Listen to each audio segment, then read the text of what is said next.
Breaking news చూస్తున్నారు. Virat Kohli, Rohit శర్మకు shock ఇచ్చే యోచనలో బీసీసీఐ ఉందా? ప్రస్తుతం దీనికి సంబంధించి చర్చ జరుగుతుంటోంది. కోహ్లీ, రోహిత్లకు A+ కేటగిరీ నుంచి ఏ కేటగిరీకి తగ్గించే యోచనలో బీసీసీఐ ఉంది అనే చర్చ జరుగుతుంటోంది. డిసెంబర్ 22న బీసీసీఐ AGM సమావేశం జరగబోతోంది. అంటే యాన్యువల్ జనరల్ మీటింగ్. ఈ సమావేశంలో రోహిత్ శర్మ, విరాట్ కోహ్లీపై కాంట్రాక్టులకు సంబంధించి వాళ్ళ కాంట్రాక్టులపై ఫైనల్ డెసిషన్ తీసుకునే అవకాశం ఉందనేది జరుగుతున్న చర్చ. ప్రస్తుతం A+ కేటగిరీలో ఉన్నారు రోహిత్ శర్మ అండ్ విరాట్ కోహ్లీ.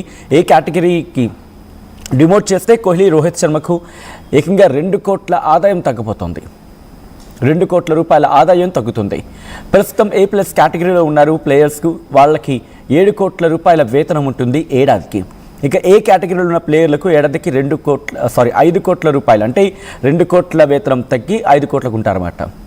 A+ కేటగిరీలో ఉంటే 7 కోట్ల రూపాయలు ఏడాదికి, ఏ కేటగిరీలో ఉంటే 5 కోట్ల రూపాయలు ఏడాదికి. ఇప్పటికే T20 టెస్టులకు రోహిత్ శర్మ, విరాట్ కోహ్లీ ఇద్దరు గుడ్ బై చెప్పేశారు. కేవలం వన్డేలు మాత్రమే ఇద్దరు కొనసాగుతున్నారు. ఇంకోవైపు గిల్ను ఏ కేటగిరీ నుంచి A+ కేటగిరీకి ప్రమోట్ చేస్తారనే ప్రచారం జరుగుతోంది. దానికి సంబంధించి బ్రేకింగ్ న్యూస్ చూస్తున్నారు. గత కొద్ది రోజులుగా ఇటు విరాట్ కోహ్లీ, రోహిత్ శర్మ వీడికి సంబంధించే చర్చ జోరందుకుంటూనే ఉంది. అయితే భారత బ్యాటర్స్ ఇద్దరు కూడా దిగ్గజ క్రికెటర్లు.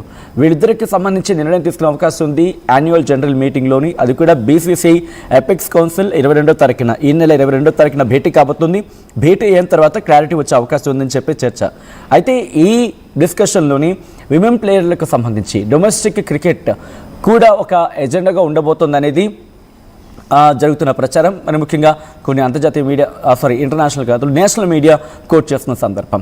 అయితే ఇక్కడ బీసీసీఐకి సంబంధించి బీసీసీఐ వీళ్ళ ఫ్యూచర్ని తేల్చబోతుంది అనేది ఇక్కడ చర్చ జరుగుతోంది. ఈ సీనియర్ లీడర్ ఇద్దరు కూడా, అంటే ఈ సీనియర్ క్రికెటర్స్ ఇద్దరు కూడా ఇటు టెస్ట్లకి, T20లకి గుడ్ బై చెప్పేశారు.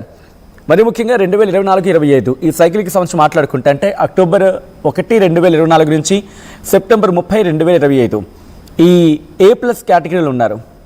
జస్ప్రీత్ బుమ్రా, రవీంద్ర జడేజా, సో వీళ్ళందరూ కూడా. అయితే ఇప్పుడు విరాట్ కోహ్లీ, రోహిత్ శర్మ వీళ్ళు A+ కేటగిరీలో ఉన్నారు. అయితే ఇక్కడి నుంచి వీళ్ళని ఏ కేటగిరీకి తీసుకొస్తారా అనే చర్చ జరుగుతుంటోంది.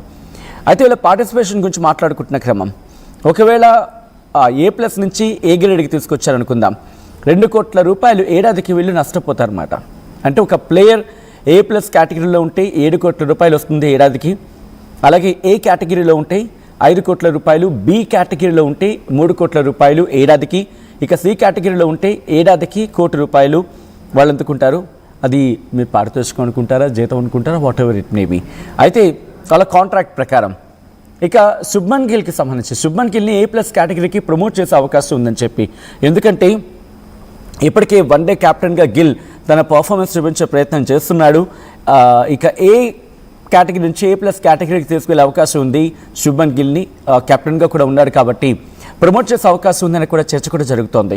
అయితే ఇక్కడ రవీంద్ర జడేజా వైస్ కెప్టెన్గా, టెస్ట్లకు సంబంధించి మాట్లాడుకున్న వైస్ కెప్టెన్గా, అలాగే బూమ్రా వీళ్ళిద్దరికి గురించి చర్చ జరుగుతోంది. వీళ్ళని కూడా ఇటు A+ కేటగిరీనా, ఏ కేటగిరీనా, ఇక్కడే ఇది దాన్ని ఏమంటారు, తర్జన పడుతున్నారు అని ఇంకొక డిస్కషన్.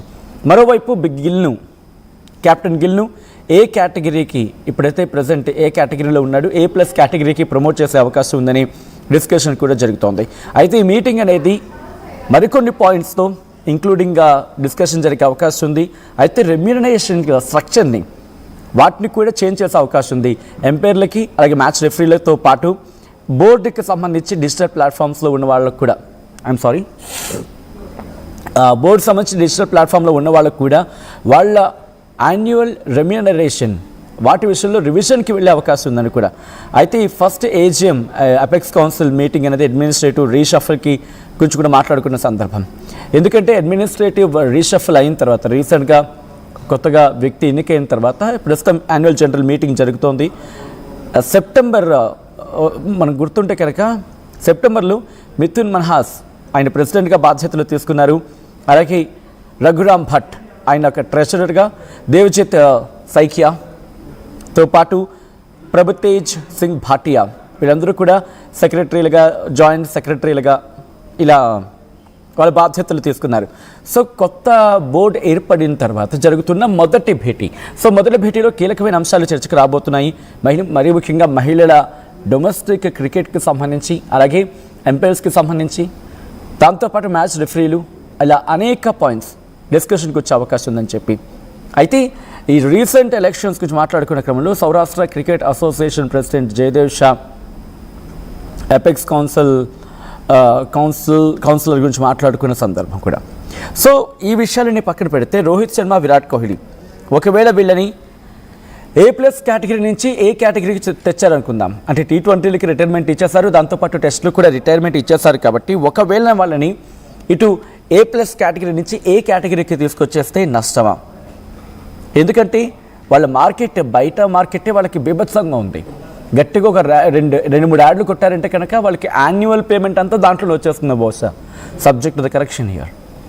సో అటువంటి ప్లేయర్లు ఇద్దరు కూడా. బట్ దాన్ని వీళ్ళు మ్యాచ్తో చూసే అవకాశం ఉంటుందా? రోహిత్ శర్మ, విరాట్ కోహ్లీ వీళ్ళిద్దరి గురించి మాట్లాడుకుంటున్న క్రమంలో ఏం జరిగే అవకాశం ఉంది?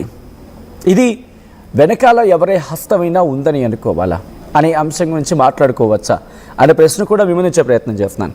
ఎందుకంటే విరాట్ కోహ్లీ, రోహిత్ శర్మ ఒకవేళ ఇక్కడ యాన్యువల్ కాంట్రాక్ట్లో వీళ్ళిద్దరూ కనుక లేరనుకుందాం, అంటే A+ కేటగిరీ నుంచి ఏ కేటగిరీకి తెచ్చారనుకుందాం.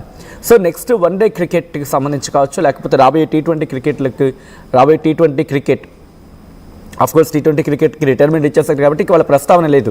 బట్ ప్రచారం అయితే ఉంది కదా, ఏమని టెస్టుల్లోకి అలాగే వన్డే క్రికెట్లోకి వాళ్ళ రిటైర్మెంట్ కాదని చెప్పి ఒక విధంగా చెప్పాలంటే రివోక్ చేసి వాళ్ళని మళ్ళీ తీసుకురండి, వాళ్ళని T20లోకి దాంతోపాటు టెస్ట్ మ్యాచ్లోకి తీసుకురండి అని చెప్పి ఒక రిక్వెస్ట్ అయితే, ఒక ప్రచారం అయితే జోరు అందుకుంటోంది. సో తిరిగి వస్తారా రారా అనేది పక్కన పెడితే ప్రస్తుతానికి T20లకి రిటైర్మెంట్ ఇచ్చేస్తారు, టెస్ట్లో కూడా రిటైర్మెంట్ ఇచ్చేస్తారు. కాబట్టి వీళ్ళను మళ్ళీ తీసుకుంటారా అంటే వాళ్ళని ఒప్పించో లేకపోతే వాడు ఇట్ మేబీ మళ్ళీ అది రివ్యూకి అయ్యే అవకాశం ఉందా?